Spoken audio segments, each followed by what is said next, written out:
Salut tout le monde, on se retrouve pour une vidéo pour parler des cookies. Je pense que vous avez tous entendu parler de ce terme qui reprend les petits gâteaux américains. Et je viens de faire une page sur une nouvelle méthode de pistage. Et donc du coup je voulais faire un petit peu un topo sur les cookies et la manière dont ils sont utilisés pour pister les internautes. Donc, pour commencer, qu'est-ce qu'un cookie? C'est un fichier texte. Enfin, à la base, c'était un fichier texte, maintenant ça l'est plus trop. Mais en fait, c'est un fichier avec des données qui sont stockées sur le navigateur web. Et un cookie, ça peut être créé par un site internet avec à partir de son domaine, par exemple malécal.com, google.fr, orange.fr, etc. Et chaque site peut créer son cookie, ce qui lui permet de stocker des données sur votre ordinateur et seulement il n'y a que le navigateur web qui peut y avoir accès. Et le site peut lire à tout moment ce cookie, peut demander à y accéder, le modifier et éventuellement aussi le supprimer. Donc ça sert à quoi? Ça sert à stocker des données et c'est utilisé généralement dans les sessions web. Donc quand vous vous connectez sur les boutons connexion, quand vous mettez votre nom d'utilisateur et votre mot de passe, quand vous êtes identifié, on appelle ça une session web. Et durant cette phase, en fait, dès que vous arrivez, dès que vous ouvrez une page, grâce à ce cookie, vous reconnaît et la session web continue de fonctionner, vous continuez à être identifié, vous pouvez naviguer dans le site et faire ce que vous voulez. Au moment où vous faites des connexions, ça détruit ce cookie et la session web est supprimée. Il y a la même chose aussi sur les sites de commerce, quand vous généralement quand vous ajoutez un article dans le panier, ça peut créer un cookie selon comment c'est fait, mais généralement c'est avec un cookie, hein. Et là pareil, hein, ça stocke les données et c'est réutilisé par le navigateur, par le site internet pour échanger avec vous les données. En gros, ça permet d'avoir des données qui sont utilisées par les sites internet. Alors, il y a une déviation, une autre utilisation qui est faite, donc qui est le tracking cookie, qui permet donc de pister les internautes. Donc, il faut savoir que quand vous allez sur un site internet, dans la page, on peut faire appel à des sites externes. Par exemple, une image, on affiche une image d'un autre site.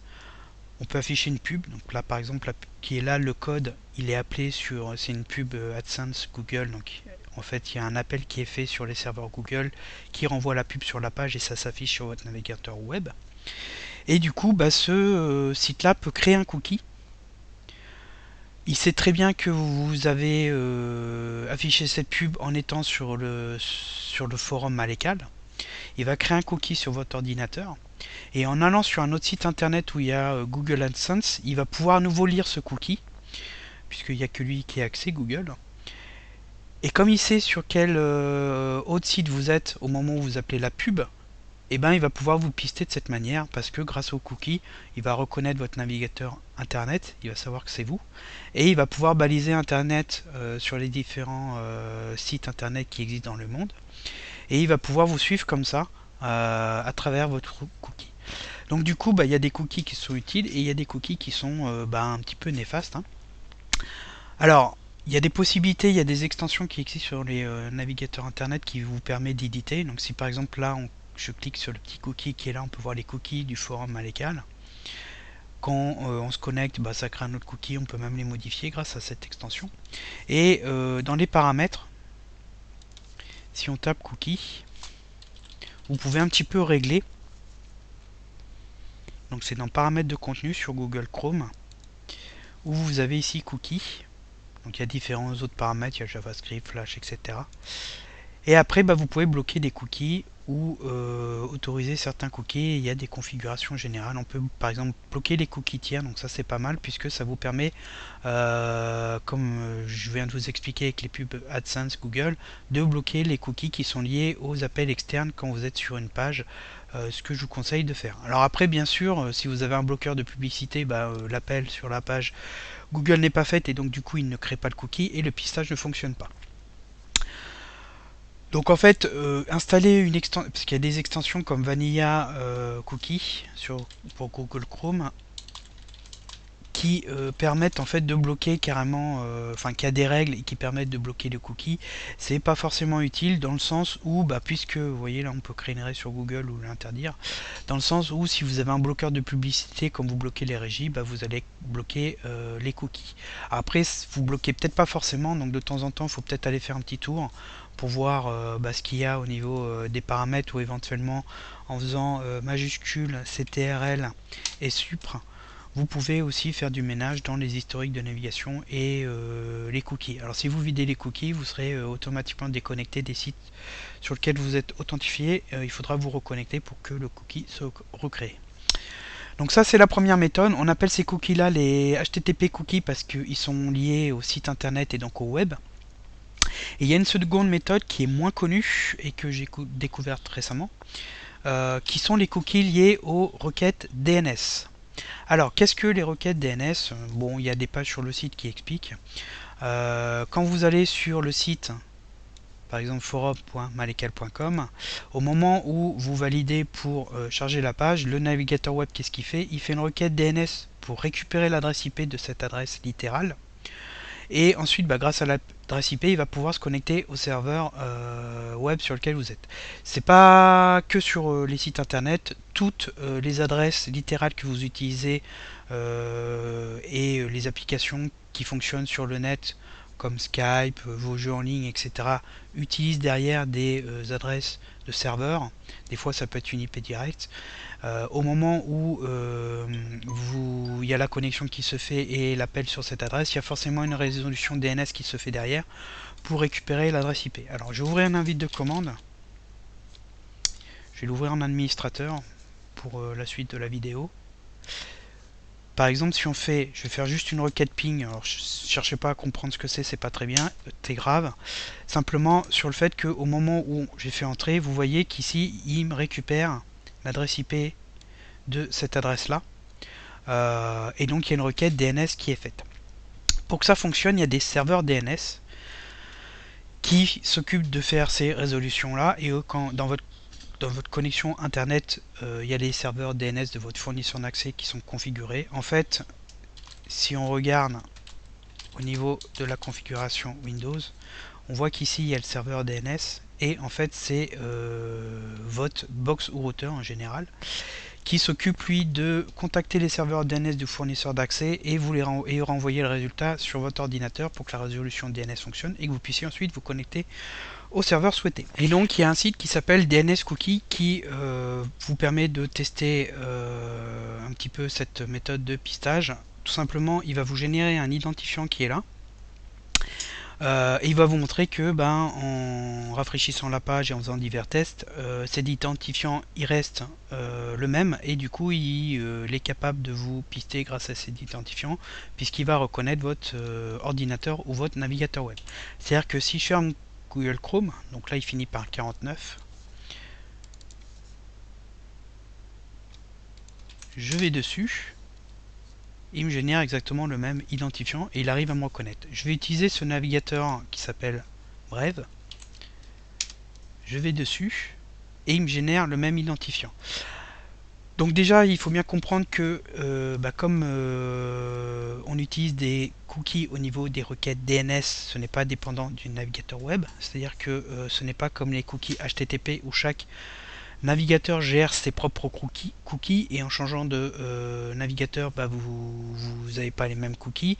Vous avez déjà remarqué que quand vous êtes identifié par exemple avec Chrome sur un site qui vous reconnaît avec votre nom d'utilisateur, si vous retournez avec ce site sur un autre navigateur comme Edge, Firefox, etc., vous n'êtes plus identifié parce qu'il n'y a pas le cookie sur ce navigateur.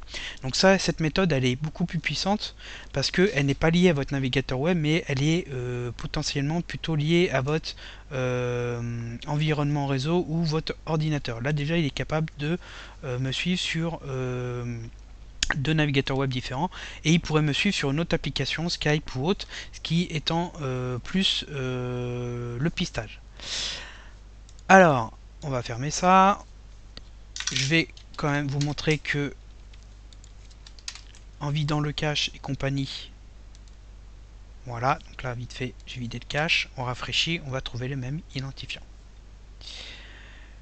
Ensuite, Alors, on va reprendre l'invite de commande administrateur. Je vais fermer Chrome pour être sûr. On va passer cette commande. Cette commande-là, elle permet de vider le cache DNS de Windows. Il faut savoir que quand vous faites des requêtes DNS, Windows stocke le résultat.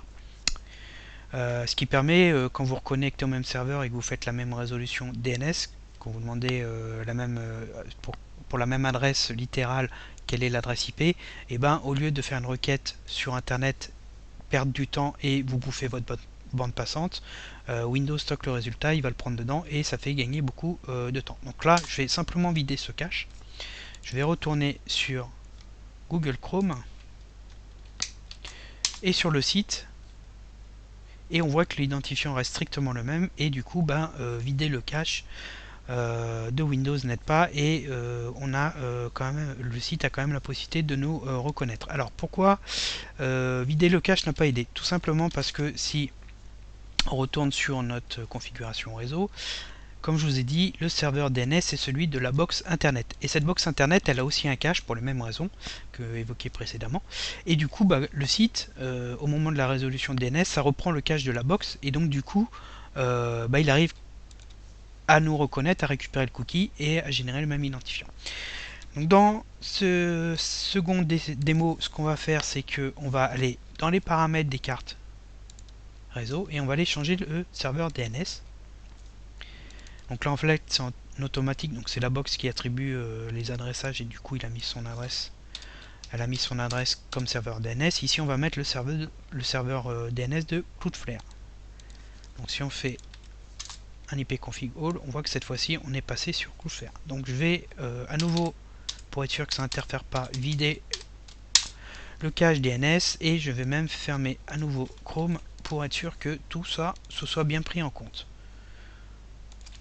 Et normalement on devrait avoir un nouvel identifiant. Voilà, là on n'a pas du tout le même.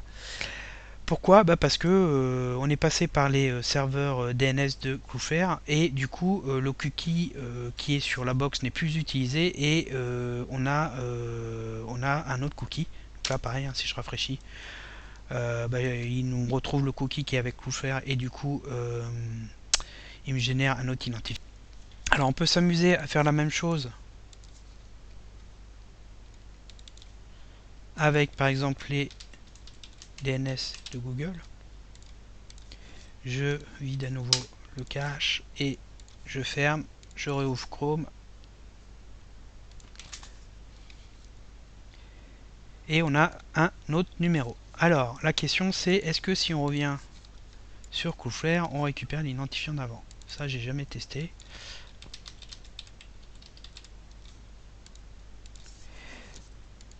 Hop. Ah, il finissait par 94 si je dis pas de bêtises.